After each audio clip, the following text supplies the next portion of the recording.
আঙ্কেলটার বাসায়, সেই আঙ্কেলটার বাসা থেকে গাছটার পিছন থেকে সবজি লাগাইছে, সেখানে সবজিটা আছে না লোভে পাপে মৃত্যু।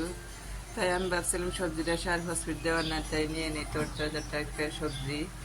এখন দেখি সবজিটা চিকন হলে কি লাভ হবে, শুধু খালি গোড়া। অনেক কষ্ট হয়েছে, পরিশ্রম করে বাচ্চা লইছি, এখন মাছ দিয়ে ঝোল রান্না করবো। গাছটা অনেক চিকন, বোঝা যায় না কোনটা কচি ডোগা কোনটা গোড়া, কিছুই বোঝা যায় না। তাই আমি ভাবছিলাম কচি বুঝে ডোগা, এখন আইনা যে সব বাচ্চি গাছ গোড়া কাইটা দিচ্ছে আমাদের রান্না করার জন্য।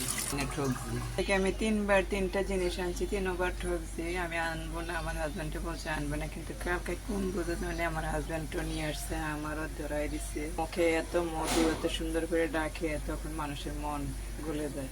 মাছটা ঝোল রান্না করবো, আর এখানে পাঙ্কাশ মাছটা বুঝাবো, আমাদের পাঙ্কাশ মাছ বুঝবো।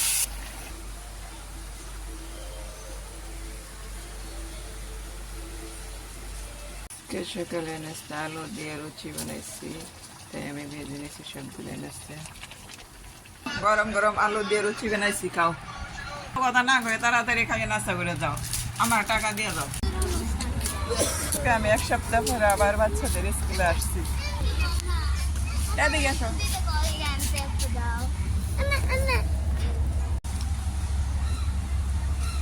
যাও একটা